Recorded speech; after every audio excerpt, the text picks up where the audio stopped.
हर इंसान के मन में दिन भर कई विचार उठते रहते हैं, लेकिन कभी कोई ये नहीं सोचता है कि ये विचारों का लक्ष्य क्या था। वे क्यों बार बार आ रहे हैं, वे शरीर से कौन सा कार्य करवाना चाहते थे या कौन सा लक्ष्य पूर्ण करवाना चाहते थे, और सबसे महत्वपूर्ण विचार आते कहाँ से हैं। हमारे जीवन में यही तो है कि विचार आते हैं और जाते हैं, लेकिन उपरोक्त सवाल में जागते नहीं हैं। यदि जागते भी हैं तो उनके जवाब नहीं मिलते। हेलो ब्यूटीफुल सोल्स, वेलकम है आपका पीसफुल प्योरली चैनल पर। कैसे हो आप लोग। आज की वीडियो बहुत ही अच्छी है, जहाँ पे आपकी हर चीज़ मैनिफेस्ट होगी। इस वीडियो को ध्यान से देखिएगा, बहुत सारी नॉलेज मिलेगी कि लॉ ऑफ अट्रैक्शन, आकर्षण का नियम कैसे काम करता है। वीडियो को लाइक शेयर करिएगा ज़रूर, चैनल को सब्सक्राइब करना मत भूलिएगा। अगर कोई सेशन लेना चाहता है, बात करना चाहता है, तो डिस्क्रिप्शन बॉक्स में मेरी टीम का नंबर है, आप बात कर सकते हैं। और मेरी बुक का लिंक भी आपको डिस्क्रिप्शन बॉक्स में मिल जाएगा, खुशियों की मैजिक का। इंसान जब इन सवालों पर खोज करेगा तो उसे पता चलेगा कि यह शरीर विचारों से ही चलता है। एक विचार आया और शरीर कार्य करने लगा। विचार हमारे शरीर रूपी मशीन को कार्यरत रखने के लिए आते हैं। मान ले कोई मशीन को पत्थर सप्लाई नहीं मिला और वह काफ़ी समय से बंद पड़ी है। ऐसे में यदि उसे चलाने की कोशिश करोगे तो वह चलेगी नहीं, क्योंकि इतने दिनों में उसे जंग लग चुकी है। यही बात शरीरी रूप मशीन के साथ भी लागू होती है। यदि शरीर में विचारों की पावर ना आए तो शरीर चलेगा ही नहीं, उसे भी जंग लग जाएगा। फिर जब उसे इस्तेमाल करने का समय आएगा तो वह काम ही नहीं करेगा। अतः समझकर यह रखें कि अब तक आपने जो विचार किए हैं वे सब मशीन को चालू रखने के हालत में रखने के लिए ही किए हैं, ताकि उसमें जंग ना लगे और आप ज़रूरत के वक्त उसका अच्छा सा उपयोग कर पाएँ। विचारों के स्रोत तक पहुंचकर उनकी गुणवत्ता बढ़ा पाएँ। सबसे महत्वपूर्ण है कि इस मशीन रूपी शरीर का अपने स्रोत के साथ जुड़े रहना, या अपने आत्मा के साथ जुड़े रहना।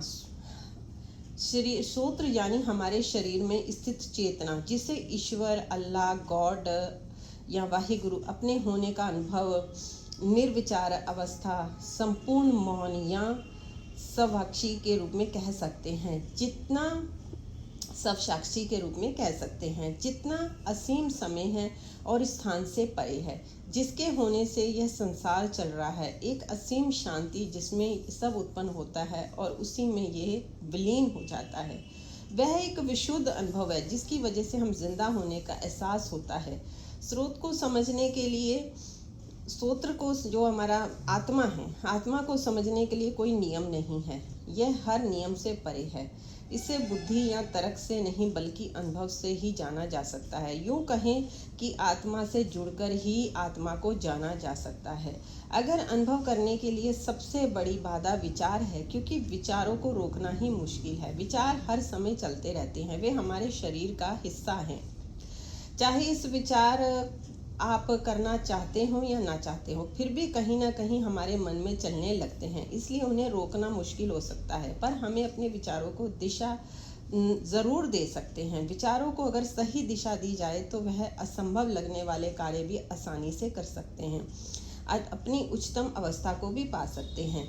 आत्मा से जुड़े बिना इंसान के विचार एक दुष्चक्र में घूमते रहते हैं और उसे जीवन में नित्य नई समस्याओं का सामना करना पड़ता है। जैसे जब उसके साथ कुछ नकारात्मक होता है तो स्वतः ही उसके मन में नकारात्मक विचार उत्पन्न होने लगते हैं। ऐसे में यदि इंसान अपनी आत्मा के साथ जुड़े रहता है तो उसके विचारों में एक ठहराव आता है, क्योंकि वह हर विचार का उद्गम स्थान आत्मा ही है। यानी पहला विचार आत्मा से ही दिया जाता है, लेकिन मनुष्य विचारों के साथ चिपक जाता है और यही उसके दुख, तकलीफ, डर, गुस्सा, जलन जैसी समस्याओं की जड़ है। इसलिए आत्मा तक पहुंचने के लिए विचारों को अलगाव से देखने की कला सीखनी होगी, जिसके लिए हम अपने मन को ध्यान और प्रशिक्षित कर सकते हैं।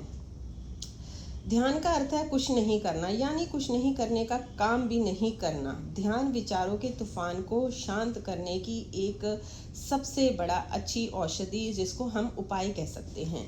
अगर आपको ध्यान में अभ्यास की आदत है तो यह समस्या उत्पन्न होती है, तब मन में अपने ध्यान की अवस्था में जाना सीख लेता है। इस आदत के कारण कई गलतियां होने से बच भी जाती हैं।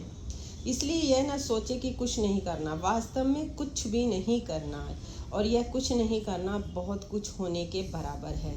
एक राजा ने ना पारखी से पूछा, लोगों की भलाई के लिए एक पंक्ति में बताएं कि धर्म का सार क्या है। पारखी ने कहा, मैं इस सवाल पर जवाब में एक शब्द कहूँगा। राजा ने पूछा, बहुत अच्छा, वह शब्द जल्दी बताएं। उन्होंने बोला, मौन। फिर मौन को कैसे बोले? बोला, ध्यान करके। ध्यान कैसे करें? बोला, मौन होकर। यह सुनते ही राजा मौन हो गया। इस अवस्था का पहुंचने के लिए स्वयं को विचारों से अलग करने की कई तकनीकें खोजी गई। विचारों से ध्यान हटाने के लिए तकनीकी उपयोगी है। अगर आप ध्यान की किसी छोटी सी टेक्निक का प्रयोग करते हैं तो विचारों से अलग होने में मदद मिल सकती है। जैसे अपनी आंखें बंद करते हुए धीरे धीरे विचारों पर ध्यान अपना केंद्रित करें। अपने विचारों को चलते हुए देखें कि विचार आ रहे हैं और जा रहे हैं। विचारों को स्वाभाविक और सहज ढंग से चलने दें।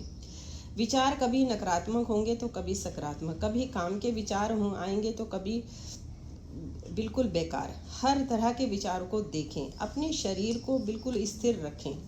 कुछ समय बाद जब आपके मन में एक विचार के पीछे जाने लगेंगे तो उसमें उलझने लगेंगे, तब मौन मंत्र का प्रयोग करें। किसी भी विचार के पीछे जाने की कोई भी आवश्यकता नहीं है। एक थॉट को देखने के बाद कहें, अगला। कुछ समय बाद विचार आए, कोई विचार नहीं आ रहा, तब समझ जाएं कि ये विचार एक ही है। इसे देख लेने के बाद कहें, अगला। इस तरह जैसे जैसे आप विचारों को देखते जाएंगे वैसे वैसे आप विचारों के अलगाव से आनंद ले पाएंगे। जाने वाले और आने वाले हर विचार के बीच एक गैप होता है। जब भी आप कहते हैं नेक्स्ट, तो वह आपके विचारों के बीच अंतराल को जानने में मदद करता है।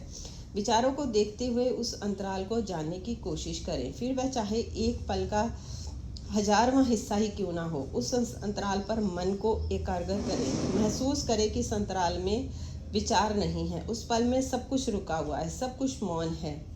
मन में ठान लें, मैं इस तरह के विचारों के बीच और मौन को साक्षी भाव से जानता रहूँगा।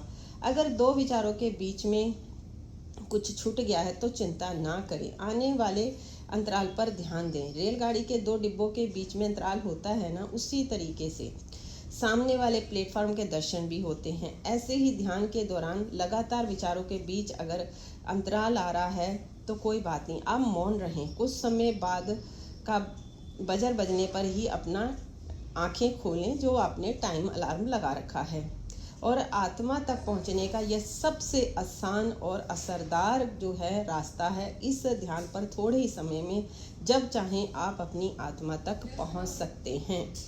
ये थी छोटी सी आज आप लोगों के लिए वीडियो। कैसी लगी ज़रूर बताइएगा और मिलती हूँ आप लोगों को नेक्स्ट वीडियो में। हमेशा हंसते रहिए, मुस्कुराते रहिए। Take care, bye bye everyone.